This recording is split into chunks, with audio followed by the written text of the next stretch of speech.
ವರ್ತೂರ್ ಸಂತೋಷ್, ನಾನೆಲ್ಲೋ ನೀನೊಬ್ಬ ಅಪ್ಪಟ ಗೋಪ್ರೇಮಿ. ದೇಶೀಯ ತಳಿಯ ಗೋವುಗಳನ್ನು ರಕ್ಷಣೆ ಮಾಡಿ ಆ ಗೋವುಗಳ ಮಹತ್ವವನ್ನ ರಾಜ್ಯದ ಜನತೆಗೆ ತಿಳಿಸಿಕೊಡುತ್ತಿರುವಂತಹ ಒಬ್ಬ ಒಳ್ಳೆಯ ವ್ಯಕ್ತಿ, ರೈತನ ಮಗ ಅಂತ ಇಷ್ಟು ದಿನಗಳ ಕಾಲ ನಾನು ತಿಳ್ಕೊಂಡಿದ್ದೆ. ನಿನ್ನ ಮಾತುಗಳನ್ನ, ನಿನ್ನ ಹೇಳಿಕೆಗಳನ್ನ ಕೇಳಿಸಿಕೊಂಡ ನಂತರ ನನಗೆ ತುಂಬಾ ಚೆನ್ನಾಗಿ ಅರ್ಥವಾಯಿತು. ನೀನೊಬ್ಬ ಗೋಮುಖ ವ್ಯಾಘ್ರ ಅಂತ. ನಿನಗೆ ಗೋವುಗಳ ಮೇಲೆ ಯಾವುದೇ ರೀತಿಯಾದಂತಹ ಪ್ರೀತಿ, ಕರುಣೆ ಯಾವುದನ್ನು ಸಹ ಇಲ್ಲ. ನಿನಗೆ ಗೋವುಗಳ ಮೇಲೆ ಇರುವಂತಹದ್ದು ಕೇವಲ ಕಮರ್ಷಿಯಲ್ ಪ್ರೀತಿ, ಕರುಣೆ ಅಷ್ಟೇನೆ. ನೀನೊಬ್ಬ ಕಸಾಯಿಖಾನೆಯ ಬ್ರೋಕರ್ ಅಂತಾನೆ ಹೇಳ್ಬೋದು. ಕಡಿಮೆ ಹಣಕ್ಕೆ ರೈತರಿಂದ ಹಸುಗಳನ್ನ ಖರೀದಿಯನ್ನ ಮಾಡಿ ಆ ಹಸುಗಳನ್ನ ಸೋಷಿಯಲ್ ಮೀಡಿಯಾದಲ್ಲಿ ಅಡ್ವರ್ಟೈಸ್ಮೆಂಟ್ ಕೊಟ್ಟು ಹೆಚ್ಚು ಹಣಕ್ಕೆ ಮಾರಿಕೊಳ್ಳುತ್ತಿರುವಂತಹ ಒಬ್ಬ ದಳ್ಳಾಳಿ ಅಂತಲೇ ನಿನ್ನನ್ನು ಕರಿಬೋದು. ನಿನ್ನ ಮನಸ್ಥಿತಿ ಹೇಗಿದೆ ಅಂತಂದ್ರೆ, ಹಣಕ್ಕಾಗಿ ಸ್ವಂತ ಮಕ್ಕಳನ್ನೇ ಮಾರಿಕೊಳ್ಳುವಂತಹ ಮನಸ್ಥಿತಿ. ತಂದೆ ತಾಯಿಗೆ ವಯಸ್ಸಾಗ್ಬಿಟ್ಟಿದೆ, ಕೆಲ್ಸಕ್ಕೆ ಬರೋದಿಲ್ಲ, ಅವರು ಪ್ರಯೋಜನ ಇಲ್ಲ, ಮನೇಲಿ ಇಟ್ಕೊಂಡು ಏನ್ ಪ್ರಯೋಜನ, ಅವ್ರನ್ನ ಅನಾಥಾಶ್ರಮಕ್ಕೆ ಕಳಿಸಿ ಅಥವಾ ಎಲ್ಲರೂ ಬಿಟ್ಬಿಟ್ಟು ಬಂದ್ಬಿಡಿ, ಅವ್ರ ಕೆಲ್ಸಕ್ಕೆ ಬರೋದಿಲ್ಲ, ಪ್ರಯೋಜನ ಇಲ್ಲ ಅಂತ ಹೇಳುವಂತಹ ಮನಸ್ಥಿತಿ ನಿಂದು.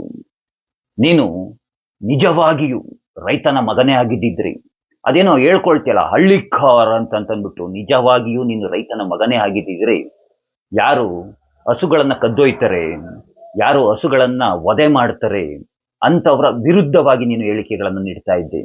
ಆದ್ರೆ ನೀನು ಹೇಳಿಕೆಗಳನ್ನ ನೀಡಿದ್ದು ಯಾರು ತಮ್ಮ ಪ್ರಾಣವನ್ನ ಪಣಕ್ಕೆ ಇಟ್ಟು ಗೋವುಗಳನ್ನ ರಕ್ಷಣೆಯನ್ನ ಮಾಡ್ತಾ ಇದ್ದಾರೋ, ನನ್ನ ತಾಯಿ ಅಂತ ತಿಳಿದು ಅಂತವರ ವಿರುದ್ಧವಾಗಿನ ಹೇಳಿಕೆಗಳನ್ನ ನೀಡ್ತಿದ್ಯಾ? ನಾಚಿಕೆ ಆಗೋದಿಲ್ವಾ? ಮನೆಯಲ್ಲಿ ಗೋಪೂಜೆಯನ್ನ ಮಾಡೋದಿಲ್ವಾ? ಅದು ಹೇಗೆ ಮನಸ್ಸು ಬರುತ್ತೆ ನಿಮ್ಮಂಥವ್ರಿಗೆಲ್ಲ ಈ ರೀತಿಯಾಗೆಲ್ಲ ಹೇಳಿಕೆಗಳನ್ನ ನೀಡೋದಕ್ಕೆ?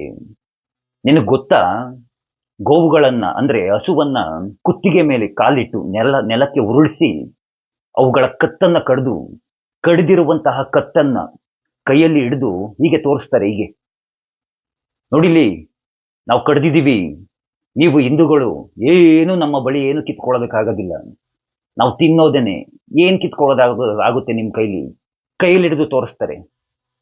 ಯಾಕೆ ತೋರಿಸ್ತಾರೆ? ಗೊತ್ತಿದ್ಯಾ ಯಾಕೆ ತೋರಿಸ್ತಾರೆ ಅಂತ? ನಿನ್ನಂತಹ ಜಾತ್ಯಾತೂತಿನ ಹಿಂದೂಗಳಿಗೆ ಎಲ್ಲಿಂದ ಅರ್ಥ ಆಗ್ಬೇಕು ಯಾಕೆ ತೋರಿಸ್ತಾರೆ ಅಂತ? ನಿನಗೆ ನಿನ್ನ ಅಣ್ಣ ತಮ್ಮಂದಿರ ಮೇಲೆ ಅಷ್ಟೊಂದು ಪ್ರೀತಿ ಕರುಣೆ ಎಲ್ಲ ಇತ್ತು ಅಂತಂದ್ರೆ ನಿನ್ ಮನೆ ಕರ್ಕೊಂಡೋಗು, ಅಥವಾ ನಿಮ್ಮ ಅಪ್ಪನ ಆಸ್ತಿಯಲ್ಲಿ ಒಂದು ಸ್ವಲ್ಪ ಭಾಗ ಕೊಟ್ಬಿಡು. ಅದೆಲ್ಲ ಬಿಟ್ಟು ಗೋರಕ್ಷಕರ ವಿರುದ್ಧವಾಗಿ ಮಾತನಾಡೋದಕ್ಕೆ ಹೋಗ್ಬೇಡ. ಅಪ್ಪನ ದುಡ್ಡಿದೆ, ಶೋಕಿ ಮಾಡೋದು ಅಭ್ಯಾಸ, ಹಾಗೆ ಸೋಷಿಯಲ್ ಮೀಡಿಯಾ ಹುಚ್ಚು, ಪ್ರಚಾರದ ಹುಚ್ಚು. ಹಾಗಾಗಿ ಇಂತಹ ಹೇಳಿಕೆಗಳೆಲ್ಲ ಆಗಾಗ ಹೊರ ಬರ್ತಾ ಇರ್ತವೆ.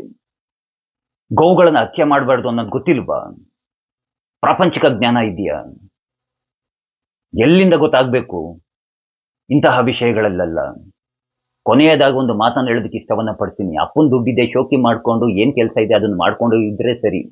ಗೋರಕ್ಷಕರ ವಿರುದ್ಧವಾಗಿ ಹೇಳಿಕೆಗಳನ್ನ ನೀಡೋದನ್ನ ಕಡಿಮೆ ಇರಲಿ, ಮಾತನಾಡೋದಕ್ಕೆ ಹೋಗ್ಬಾರ್ದು.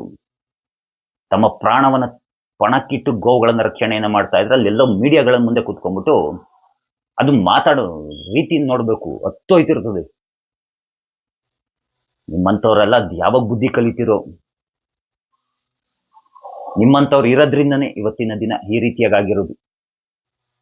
ಬೇರೆ ದೇಶಗಳಿಗೂ ಹೋಗಲ್ಲಿ, ಪಕ್ಕದಲ್ಲಿ ಹೋಗ್ಬಿಟ್ಟು ನಿನ್ನ ಅಣ್ಣ ತಮ್ಮಂದಿರ ಸಂಬಂಧದ ಪ್ರೀತಿಯ ಭಾವೈಕ್ಯತೆಯನ್ನ ಸಾರು. ನಾನೆಲ್ಲೋ ಈಗ ಅನ್ನಿಸ್ತಾ ಇದೆ ನನಗೆ, ಗೋವುಗಳ ಮೇಲೇನೆ ಪ್ರೀತಿ ಇಲ್ಲ ನಿನ್ಗೆ, ಇನ್ನ ಹೆಂಡತಿ ಮೇಲೆ ಇನ್ನೆಲ್ಲಿಂದ ಪ್ರೀತಿ ಬರಬೇಕು ಅಂತ. ಸಂಬಂಧಗಳ ಬೆಲೆ ಗೊತ್ತಿರೋದಿಲ್ಲ, ಸುಮ್ಮನೆ ಕುತ್ಕೊಂಡು ಅನ್ನೋದು ಬಿಡ್ತಾ ಇರೋದು. ನಿನ್ನಂತವ್ರಿಗೂ ಬೇಡ ಬಿಡು ಮಾತನಾಡೋದು. ನಾನು ಯಾಕೆ ಏಕವಚನದಲ್ಲೇ ಮಾತಾಡಿದೆ ಅಂತಂದ್ರೆ, ಗೋವುಗಳ ವಿಚಾರವಾಗಿ ಮಾತನಾಡಿಕೆ ನಾನು ಏಕವಚನದಲ್ಲಿ ಮಾತಾಡ್ತಾ ಇರೋದು.